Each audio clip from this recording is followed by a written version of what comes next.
교회 순례, 오늘은 충남 태안 말리포 교회를 다녀왔습니다.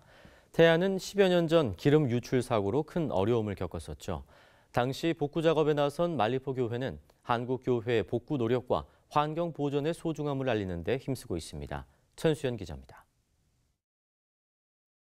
해안가 하얀 파도가 이는 모습이 평온해 보이는 말리포 해수욕장. 그러나 11년 전 기름 유출 사고로 10,000톤이 넘는 검은 기름이 바다로 흘러들면서 말리포는 한때 죽음의 바다로 변했습니다. 전국에서 많은 국민들이 복구 활동에 참여한 가운데 이 일대 교회들도 기름 제거 활동에 나섰습니다. 말리포 해수욕장에서 가장 가까운 곳에 위치한 말리포 교회는 당시 이곳을 찾는 자원봉사자들을 위한 지원은 물론 행정본부 역할을 했습니다. 주민이자 교인들이 모두 기름 제거 작업에 참여하는 동안 방치된 60여 명의 아이들을 위해 아동센터 역할도 맡았습니다. 5년 후에 사고가 났거든요. 여기가 보다시피 시골교회치고 250석, 근 한 300석 정도가 되거든요. 그런데 다 사용이 돼 있어요. 그때 이 자원봉사자를 위해 가지고 또한 이 지역에 있는 어떤 교육, 어떤 센터의 역할을 충분히 감당을 했죠. 이후 말리포 교회는 1층에 사료 전시관을 만들어 복구 작업에 사용된 방지복과 도구들, 당시 봉사자들의 사진을 전시했습니다. 환경 보전의 중요성을 일깨우는 교회로 목회 방향이 바뀐 겁니다. 이것은 누구의 어떤 자잘못이 아니라 누구의 책임을 물을 것이 아니라 그 책임을 나에게 물어야 되겠다. 나에게 물어야겠다는 그 생각이 들었거든요.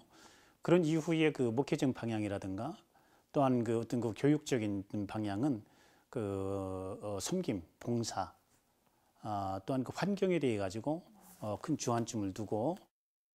지난해 태안 기름 유출 사고 10주년을 맞아 정부가 기념관을 건립하면서 지금은 교회가 수집한 모든 사료를 이곳으로 옮겼습니다.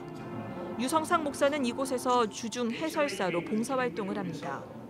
123만 명의 자원봉사자 가운데 무려 80만 명의 기독교인이 참여했다는 것을 찾아오는 교회와 교인들에게 알려주고 있습니다. 역사를 통한 환경과 섬김의 교육인 셈입니다.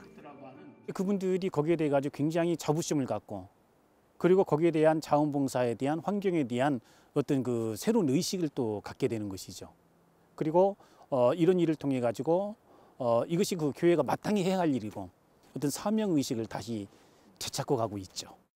환경 보전과 섬김을 제2의 목회 활동으로 여긴다는 말리포 교회 유성상 목사는 이것이 사회적 요구라면서 교회들이 환경 선교에 대한 관심을 기울여야 한다고 말합니다.